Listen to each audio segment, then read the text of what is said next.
you'd be surprised that a lot of people are out on this player at cost, which I think is just mind-boggling. This player has wide receiver 1 overall upside. In this video, we're talking about 5 must-draft wide receivers in fantasy football. We're going to jump right into it after we crack open our Monster. Grab your energy drinks and let's jump in. Starting with Diontae Johnson, who is now a Carolina Panther. Here's what we know about DJ. He's an elite target earner, strong route runner, led Pittsburgh in targets in each of his first 4 seasons. He has a 75% or better success rate against man coverage in all 5 NFL seasons, according to Reception Perception. Now joins Carolina, like I just said, with new head coach Dave Canales, who helped resurrect Baker Mayfield and Geno Smith's careers. Can he do the same with Bryce Young, who was horrible in year 1? He was atrocious, whatever adjective you want to use. He was a major disappointment. Another positive is that we saw Bryce Young turn old man Adam Thielen into the wide receiver 6 in fantasy points per game through the first 7 weeks of last year. So even if Bryce Young continues to be poor, I think DJ is still going to be a good fantasy asset because we know he can support a wide receiver 1 in fantasy.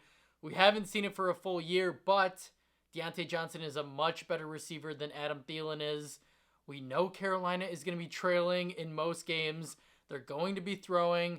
The coaching staff has already said, the head coach and Dave Canales has already said, this offense is going to run through Diontae Johnson. So he's going to see a ton of targets on a team that's always going to be trailing. He's a good route runner. He knows how to get open. He's an elite target earner. These are all incredible things and a big reason why he's going to outperform his round 8 ADP. He's one of the biggest receivers that people are sleeping on. All right, to my next receiver who is going to have a breakout campaign. He's going to win a lot of people their fantasy leagues. And that is none other than Jackson Smith-Njigba. Let's just go back to last year because it was a weird rookie year for JSN. Fractured his wrist weeks before the season started. And so then when he eventually got on the field, he started very slow. He was still trying to get fully healthy. And he didn't look right for the first 4-6 games of the year. And then on top of that, offensive coordinator at the time, Shane Waldron, didn't know how to utilize JSN. They turned him into this low ADOT player, which is not his game at all. He had 1.3 yards per route run. 1.32 yards per route run, which ranked 57th, along with 6.4 average target depth, which ranked 77th out of 80th. So arguably their most talented player on offense turned into these passes before the line of scrimmage, behind the line of scrimmage, yards in front of the line of scrimmage. Like, they didn't utilize him to his strengths at all. It's kind of mind-boggling when you spend a first-round pick on a receiver and you have no idea what his actual game is. Because if you look at his numbers, when JSN went off at Ohio State in 2021, when he played alongside Garrett Wilson and Chris Olave, he had 95 receptions for 1,600 yards and 9 touchdowns that season. And his ADOT, his average depth of target, was 9.3 yards. And he earned a 99.9 PFF receiving grade on deep targets. So how did Seattle not know that his strength is down the field, is those big, deep shots down the field? They apparently preferred to use Tyler Lockett, 31-year-old Tyler Lockett in that role. I don't know. I know obviously DK Metcalf is a big play threat as well, but wildly disappointing. And then on top of that, Geno Smith was banged up. But the bigger reason that really hurt JSN was their offensive line suffered so many injuries. So they couldn't play 11 personnel because they needed to play 12 personnel because they needed 2 tight ends on the field to help protect Geno Smith, to help block, which didn't allow JSN to get in those 3 wide receiver sets. So not only did he not see a ton of playing time, but then they used him incorrectly when he did see playing time. And then Geno Smith kind of had a down year because he was battling an injury and didn't have time to throw the football. So all in all, it was a disaster of a year. But this is how you win your fantasy football league, when you see that a situation has drastically changed, which it has in Seattle. They have a fully healthy offensive line. They bolstered their offensive line. Geno Smith is healthy. They have a new offensive coordinator in Ryan Grubb, who is a very pass-happy offensive coordinator who ran a ton of 11 personnel in college.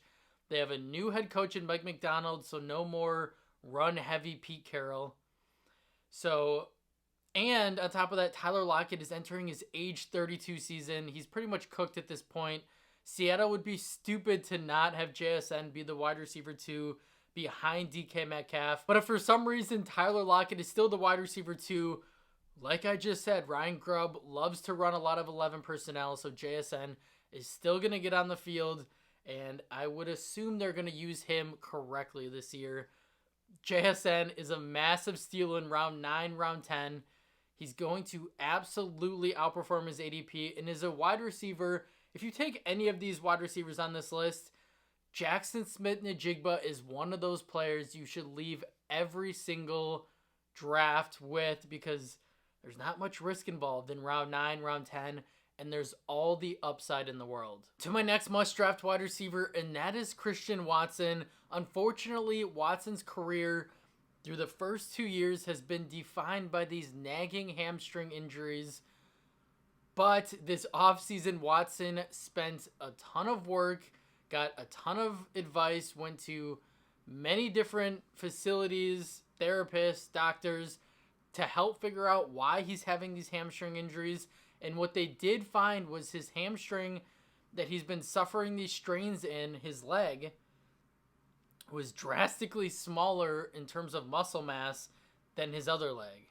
So that's why he's been injuring it so easily, because it couldn't keep up with, I believe, the right leg, which was bigger. That is huge news. That is a huge discovery. That is a huge finding, because this is fixable.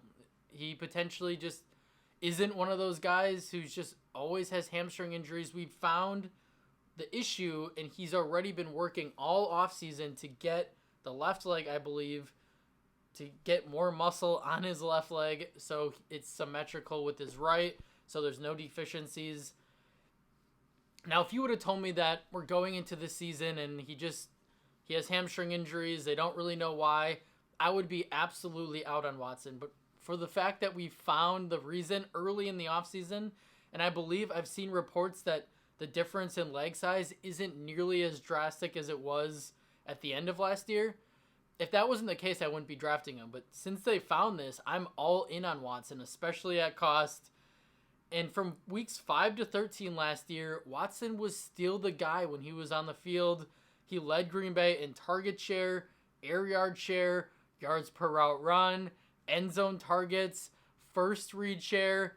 So when Watson was healthy on the field, Love was looking for him. He led all wide receivers in targets over that stretch. Now, granted, it wasn't a huge difference. There was a lot of guys that were on his tail. But before we get into that, talent has never been of question for Watson. We saw in 2022, he scored 8 touchdowns in 4 games.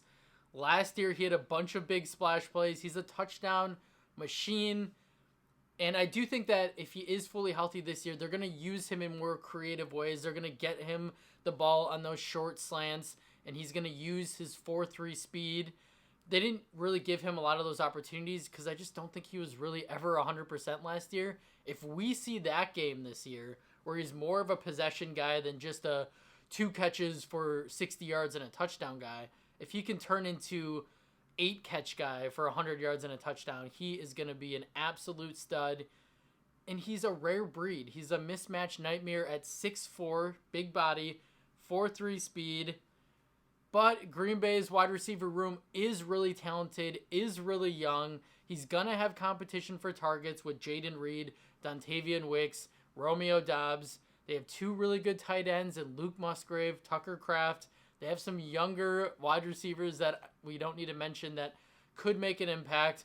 Josh Jacobs, Marshawn Lloyd, a ton of talent on offense. So, but it's worth it because he's a round 9, round 10 selection. So it's just like who I it's just like Jackson Smith-Njigba. Not much risk, chasing the massive upside. And then, on top of all that, he's on a really good Green Bay offense attached to an ascending superstar in Jordan Love with a head coach in Matt LaFleur who is a brilliant play caller. He is a smash in round 9, round 10 at cost. There's not a lot of risk, and there's a ton of upside. Could he get hurt? Sure, but you're not drafting him in round 3, round 4. So Christian Watson is another one of those guys that if he burned you last year, just take that memory and throw it out the window and go back to the well and buy Watson at cost. All right, to my fourth must-have, must-draft wide receiver, and it's not a sexy pick. This is a guy that you're going to draft, and you're not going to be jumping up and down after you picked him, but he's reliable, he's consistent, and I think with his situation changing this year, he could have a career year, and that is none other than Chris Godwin, who is still 28 years old somehow, and has a lot more upside this year, and let me tell you why in a second. But Godwin has 80-plus receptions and 1,000-plus yards in 4 out of his last 5 seasons, which we like. The downside, the reason why he's coming off such a disappointing last 2 years, really, is he has 5 touchdowns over his last 2 seasons, which we hate that, obviously, from a fantasy perspective. We want our guys to score. But I do think that changes this year with new offensive coordinator Liam Cohen, who was the offensive coordinator in 2022 in LA, where Cooper Kupp was on another historic pace until he got hurt. But through 9 games, Cooper Kupp had 75 receptions and 98 targets, obviously primarily playing out of the slot. So you're telling me that we can get Chris Godwin, who Cohen has already said is going to slide back into the slot this year, which is where Godwin is the most efficient, which is where Godwin is the most productive, which is where Godwin is the most comfortable. They took Godwin out of the slot too often last year. They moved him out wide.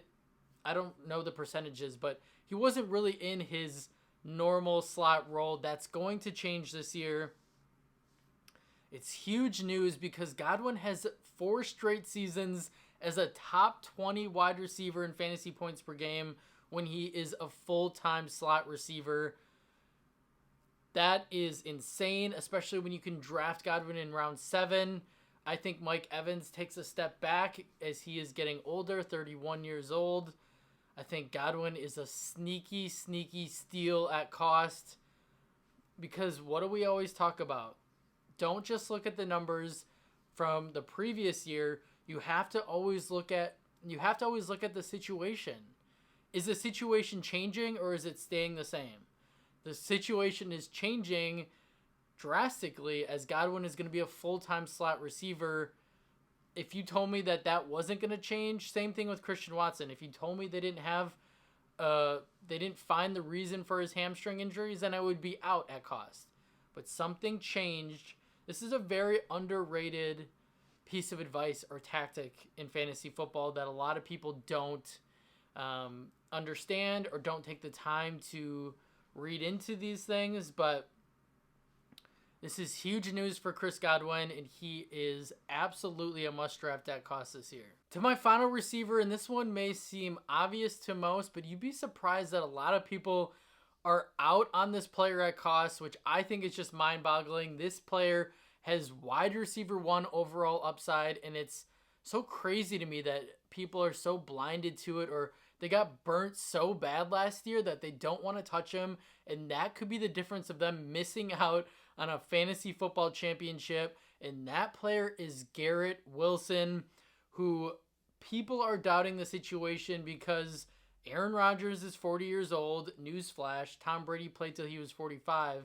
Aaron Rodgers hasn't shown many signs of declining, and then he's coming off an Achilles injury, which he suffered in week 1 of last year. He's had plenty of time to recover, and it was in his non-planting leg. It wasn't in his back leg where he uses all his power and torque. It was in his front leg. That matters as well, but we're not going to dig into that. I'm not a doctor. But Let's talk about Garrett Wilson. Let's talk about the year he had last year with Zach Wilson, Trevor Siemian, whatever other losers they rolled out at quarterback.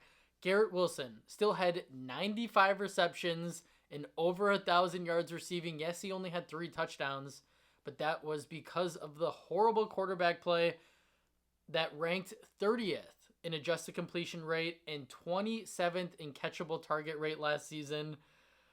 And he still had 95 catches. Are you kidding me? So Aaron Rodgers is not going to rank 30th in completion rate or 27th in catchable target rate. He'll probably be in the top 10 in both categories. Garrett Wilson is absolutely worth a first and early second round pick because he has all the talent in the world. He's one of the best separators, best route runners in the league. And there's not much else to say. We can keep this one short and simple.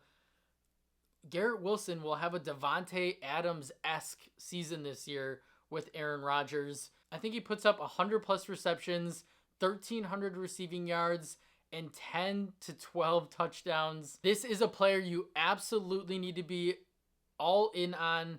I think he, like I said earlier, I think he has the upside to be wide receiver 1 overall this year. He's absolutely worth the risk. They did bring in Tyrod Taylor as the quarterback 2, who is an upgrade over, let's say, if they still had Zach Wilson there. That matters if you are worried that Aaron Rodgers is going to get hurt again. I think Tyrod Taylor is much more serviceable than Trevor Siemian or Zach Wilson. So if you need that information to make you more comfortable to draft a potential wide receiver 1 overall this year, then so be it. That's all I have for you guys. Thank you so much for watching. Make sure you subscribe and like this video, and I will see you in the next one.